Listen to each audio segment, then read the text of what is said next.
पढ़ाई का अवसर मिलेगा। ड्यू के पूर्वी कैंपस और पश्चिमी कैंपस का इंतजार लंबे समय से हो रहा था। अब ये इंतजार खत्म होने जा रहा है। सूरजमल विहार में पूर्वी कैंपस और द्वारका में ये वर्ष विश्व में भारत की अंतर्राष्ट्रीय छवि को और सशक्त करने का वर्ष होगा। ये वर्ष भारत को दुनिया का बड़ा मैन्युफैक्चरिंग हब बनाने का वर्ष होगा। ये वर्ष युवाओं को नए स्टार्टअप और एंटरप्रेन्योरशिप में तेजी से आगे बढ़ाने का वर्ष होगा। ये वर्ष कृषि क्षेत्र में नए कीर्तिमानों का वर्ष होगा। ये वर्ष विमेन लेड डेवलपमेंट के हमारे मंत्र को नई ऊंचाई देने का वर्ष होगा। ये वर्ष ईज ऑफ लिविंग बढ़ाने, क्वालिटी ऑफ लाइफ बढ़ाने का वर्ष होगा। आज का ये कार्यक्रम भी इसी संकल्प का एक हिस्सा है। साथियों, परिवार के बच्चे हो, गरीब परिवारों के बच्चे हो, उनके लिए डॉक्टर बनना, इंजीनियर बनना, बड़ी अदालत में खड़े होकर के वकालत करना, ये सारे सपने उनके भी होते हैं। लेकिन मध्यम वर्ग के परिवार के लिए अंग्रेजी माध्यम की स्कूल में बच्चों को पढ़ाना आसान नहीं होता है। गरीब के लिए बच्चों को अंग्रेजी में शिक्षा देना मुश्किल होता है। अगर मेरे मध्यम वर्ग के बच्चे, मेरे गरीब परिवार के बच्चे क्या अंग्रेजी के अभाव में डॉक्टर इंजीनियर नहीं बन सकते हैं क्या? क्या उनका डॉक्टर इंजीनियर बनने का सपना पूरा होना चाहिए कि नहीं होना चाहिए? और इसलिए आजादी के इतने सालों तक काम नहीं हुआ, वो आपके इस सेवक ने कर दिया है। अब वो अपनी मातृभाषा में पढ़ करके डॉक्टर भी बन सकता है, इंजीनियर भी बन सकता है और बड़ी से बड़ी अदालत में मुकदमा भी लड़ सकता है। साथियों, देश की शिक्षा व्यवस्था को बेहतर बनाने में सीबीएसई की बड़ी भूमिका है। इसका दायरा निरंतर बढ़ रहा है। इसको देखते हुए ही सीबीएसई का नया भवन बनाया है। इससे आधुनिक शिक्षा का विस्तार करने में, परीक्षा के आधुनिक तौर तरीकों को अपनाने में मदद मिलेगी। साथियों, उच्च शिक्षा के मामले में दिल्ली यूनिवर्सिटी की प्रतिष्ठा भी लगातार मजबूत हो रही है।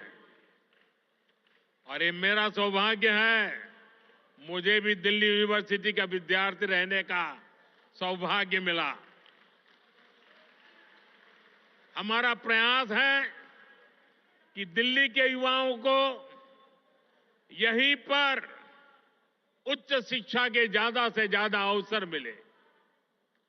आज जिन नए परिसरों का शिलान्यास किया गया है, इससे हर वर्ष सैकड़ों नए साथियों को डीयू में पढ़ाई का अवसर मिलेगा।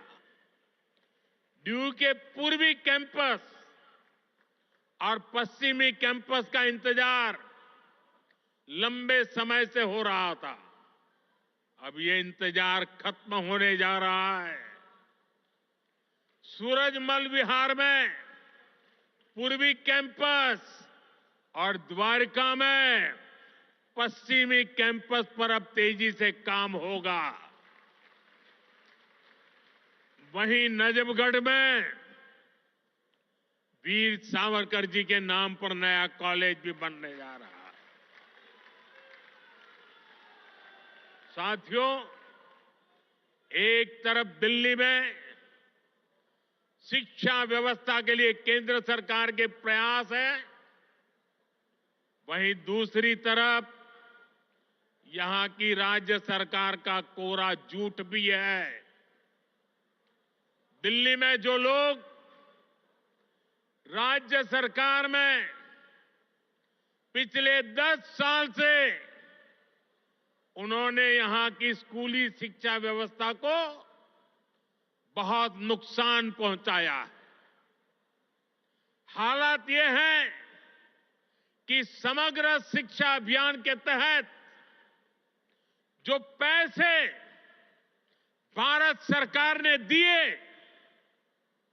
ये दिल्ली में ऐसी सरकार बैठी है जिसको दिल्ली के बच्चों के भविष्य की परवाह नहीं है। जो पैसे शिक्षा के लिए भारत सरकार ने दिए,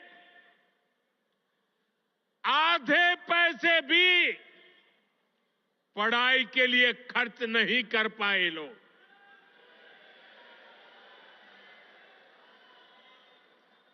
साथियों, ये देश की राजधानी है। दिल्ली वासियों का हक है, उनकी सुशासन की कल्पना की है, सुशासन का सपना देखा है। लेकिन बीते 10 वर्षों से दिल्ली एक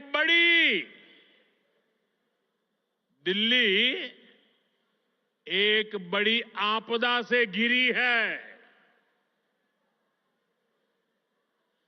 अन्ना हजारे जी को सामने करके कुछ कट्टर बेईमान लोगों ने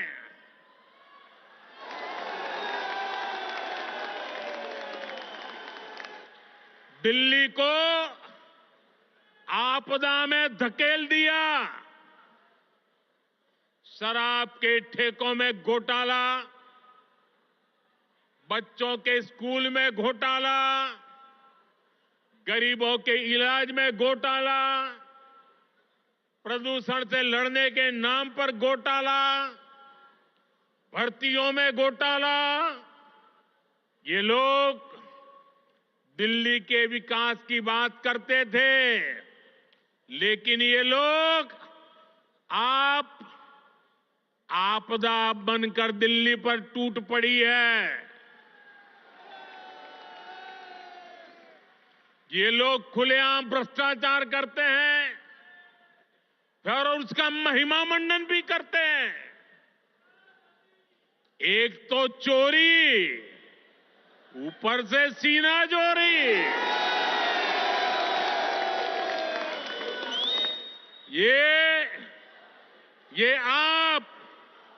ये आपदा दिल्ली पर आई है और इसलिए दिल्ली वालों ने आपदा के विरुद्ध जंग छेड़ दी है। दिल्ली का वोटर दिल्ली को आपदा से मुक्त करने की ठान चुका है। दिल्ली का हर नागरिक कह रहा है, दिल्ली का हर बच्चा कह रहा है, दिल्ली की हर गली से आवाज आ रही है, आपदा को नहीं सहेंगे, बदल के रहेंगे। आपदा को नहीं सहेंगे, आपदा को नहीं सहेंगे, आपदा को नहीं सहेंगे, आपदा को नहीं सहेंगे। साथियों, दिल्ली देश की राजधानी है। बड़े खर्चे वाले बहुत से काम यहां जो होते हैं वो भारत सरकार, केंद्र सरकार के जिम्मे है। दिल्ली में ज्यादातर सड़कें, मेट्रो, बड़े बड़े अस्पताल, बड़े बड़े कॉलेज कैंपस, ये सब केंद्र सरकार ही बना रही है। लेकिन यहां की आपदा सरकार के पास जिस भी काम का दायित्व है उस पर भी यहां ब्रेक लगी हुई है।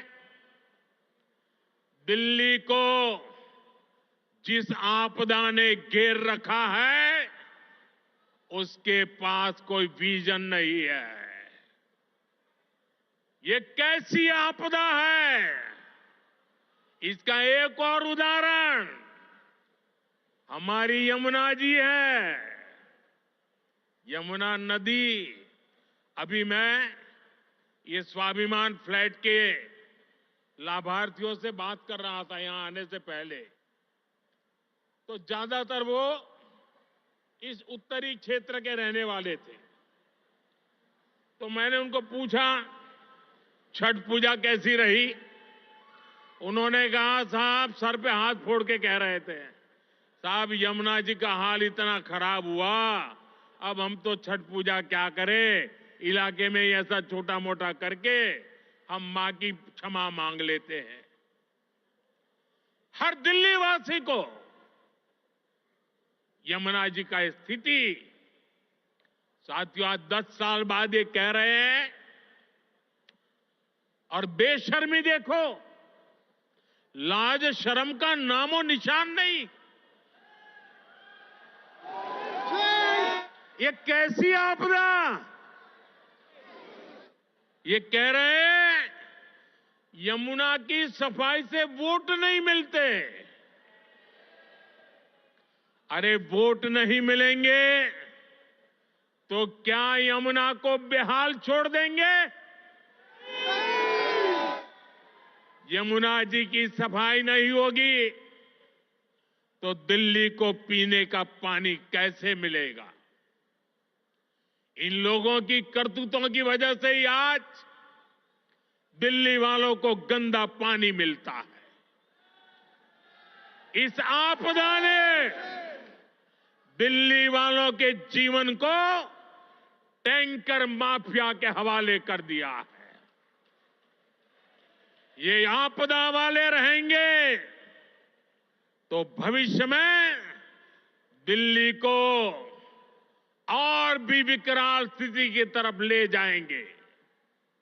साथियों, मेरा ये निरंतर प्रयास है कि देश के लिए जो भी अच्छी योजनाएं बन रही हैं उनका लाभ मेरे दिल्ली के भाई बहनों को भी मिले।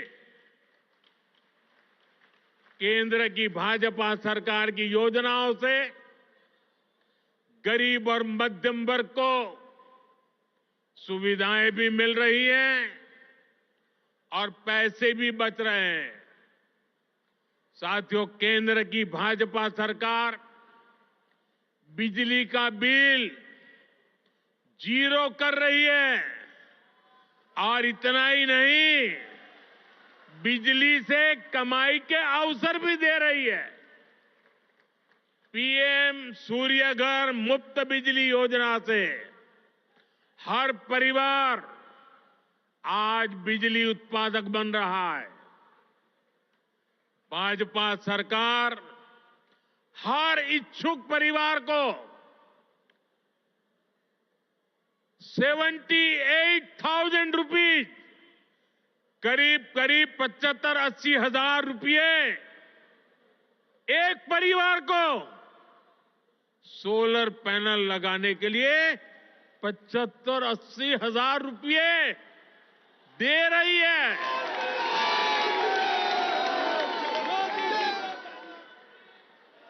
अभी तक देश भर में करीब 7.5 लाख घरों की छत पर पैनल लग चुके हैं। इससे जरूरत की बिजली मुफ्त मिलेगी और बची हुई बिजली का पैसा सरकार आपको देगी।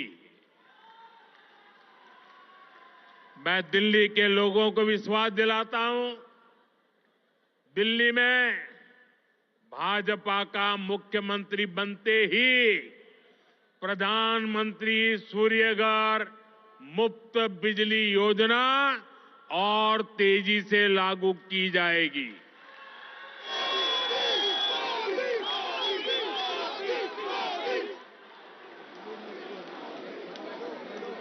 साथियों, आज दिल्ली के करीब 75 लाख जरूरतमंदों को भारत सरकार मुफ्त राशन दे रही है। एक देश एक ration card, one nation one ration card योजना ने दिल्ली के लोगों की बड़ी मदद की है। वरना कुछ साल पहले तक तो दिल्ली में राशन कार्ड बनाना तक मुश्किल था। पुराने अखबार निकाल के देखिए क्या क्या होता था। आपदा वाले तो राशन कार्ड बनाने में भी घूस लेते थे। आज घूसखोरी का रास्ता भी बंद हुआ है और राशन के खर्च में भी बचत हो रही है। साथियों, दिल्ली के गरीब हो, मध्यम वर्गीय परिवार हो, उनको सस्ती दवाएं मिले, इसके लिए करीब 500 जन औषधि केंद्र यहां दिल्ली में बनाए गए हैं। इन केंद्रों पर 80% से अधिक डिस्काउंट पर दवाएं उपलब्ध है। 100 रुपये की दवाई 15 रुपया 20 रुपये में मिलती है। इन सस्ती दवाओं से दिल्ली के लोगों को हर महीने हजारों रुपए की बचत हो रही है। साथियों, मैं तो दिल्ली वालों को मुफ्त इलाज की सुविधा देने वाली आयुष्मान योजना का भी लाभ देना चाहता हूं। लेकिन आपदा सरकार को दिल्ली वालों से बड़ी दुश्मनी है।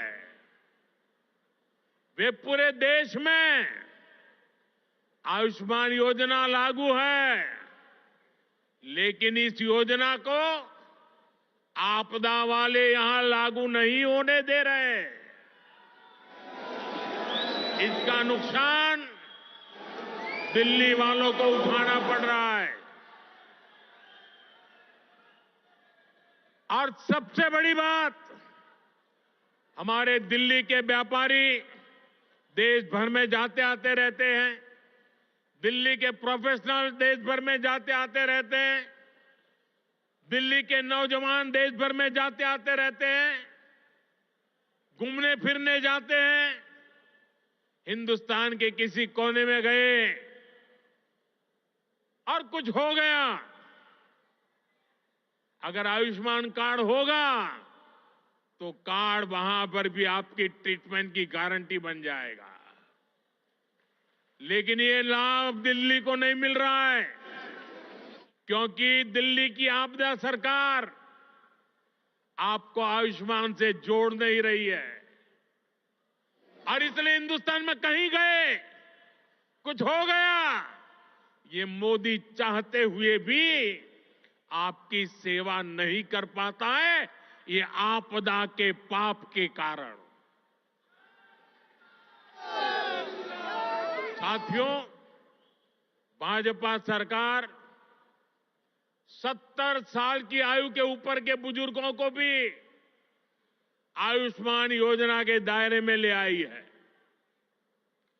किसी भी परिवार का 70 साल से ऊपर का व्यक्ति अब उनके बच्चों को उसकी बीमारी की चिंता नहीं करनी पड़ेगी, ये आपका बेटा उनकी चिंता करेगा। लेकिन मुझे बड़े दुख के साथ कहना पड़ रहा है कि बेटा दिल्ली के बुजुर्गों की कितनी सेवा करना चाहे, लेकिन आपदा वालों ने दिल्ली के बुजुर्गों को उस सेवा से वंचित कर दिया है। फायदा नहीं ले पा रहे। आपदा वालों का स्वार्थ, आपदा वालों की जीत, आपदा वालों का अहंकार आपके जीवन से वो ज्यादा बड़ा मानते हैं। साथियों, दिल्ली के लोगों के लिए भारत सरकार पूरी संवेदनशीलता से काम कर रही है। दिल्ली की अनेकों कॉलोनियों को रेगुलर करके भाजपा सरकार ने लाखों लोगों की चिंता दूर की है। लेकिन यहां की आपदा सरकार ने, यहां की राज्य सरकार ने उन्हें आपदा का शिकार बना डाला। केंद्र की भाजपा सरकार लोगों की मदद के लिए स्पेशल सिंगल विंडो कैंप चला रही है, लेकिन आपदा सरकार इन कॉलोनियों में पानी की, सीवर की सुविधाएं तक ठीक से नहीं दे रही है। इसके चलते लाखों दिल्ली वासियों को बहुत परेशानी हो रही है। घर बनाने में लाखों रुपए लगाने के बाद भी अगर सीवर ना हो, नालियां टूटी हो, गली में गंदा पानी बहता हो, तो दिल्ली के लोगों का दिल दुखना बहुत स्वाभाविक है। जो लोग दिल्ली के लोगों से विश्वासघात करके, झूठी कस्में खाके अपने लिए शीश महल बनवा लेते हैं, उनसे जब यह आपदा जाएगी और भाजपा आएगी तो इन सारी समस्याओं का समाधान भी किया जाएगा। साथियों, आपको याद रखना है, जहां जहां आपदा का दखल नहीं है, वहां हर काम अच्छे से होता है। आपके सामने डीडीए दिल्ली डेवलपमेंट अथॉरिटी का उदाहरण है। डीडीए में आपदा का उतना दखल नहीं है। इसके कारण डीडीए गरीबों और मध्यम वर्ग के लिए नए घर बना पा रही है। दिल्ली के हर घर तक पाइप से सस्ती गैस पहुंचाने का काम तेजी से चल रहा है। ये काम भी इसलिए हो पा रहा है क्योंकि इसमें भी आपदा की दखल नहीं है। दिल्ली में इतने सारे हाईवे बन रहे हैं, एक्सप्रेसवे बन रहे हैं, ये भी इसलिए बन पा रहा है क्योंकि इसमें आपदा की दखल नहीं है। साथियों, आपदा वाले दिल्ली को सिर्फ समस्याएं दे सकते हैं, वहीं भाजपा दिल्ली के लोगों की समस्याओं का समाधान करने में जुटी है। 2 दिन पहले ही हमारे दिल्ली के 7 एमपी, हमारे सांसद ने यहां की ट्रैफिक की समस्या को दूर करने के लिए अहम सुझाव भारत सरकार को दिए हैं। दिल्ली एयरपोर्ट के नजदीक शिव मूर्ति से नेल्सन मंडेला मार्ग तक टनल बनाना हो, दिल्ली अमृतसर कटरा एक्सप्रेसवे को केएमपी एक्सप्रेसवे से जोड़ना हो, दिल्ली देहरादून एक्सप्रेसवे को अर्बन एक्सटेंशन रोड 2 से जोड़ना हो, या दिल्ली का ईस्टर्न बाईपास हो, ये हमारे सांसदों ने जो सुझाव दिए, इन सुझावों को भारत सरकार ने मान लिया है। इन पर सैद्धांतिक सहमति दे दी है। इनसे आने वाले समय में दिल्ली में ट्रैफिक की समस्या का समाधान होगा। साथियों, साल 2025 दिल्ली में सुशासन की नई धारा तय करेगा। ये साल राष्ट्र प्रथम, देशवासी प्रथम, मेरे लिए दिल्लीवासी प्रथम, इस भाव को सशक्त करेगा। ये साल दिल्ली में राष्ट्र निर्माण और जन कल्याण की नई राजनीति का शुभारंभ करेगा। और इसलिए आपदा को हटाना है, भाजपा को लाना है। आपदा को हटाना है, आपदा को हटाना है, आपदा को हटाना है। इसी विश्वास के साथ आप सभी को नए घरों के लिए, नए शिक्षा संस्थानों के लिए फिर से एक बार बहुत बहुत बधाई।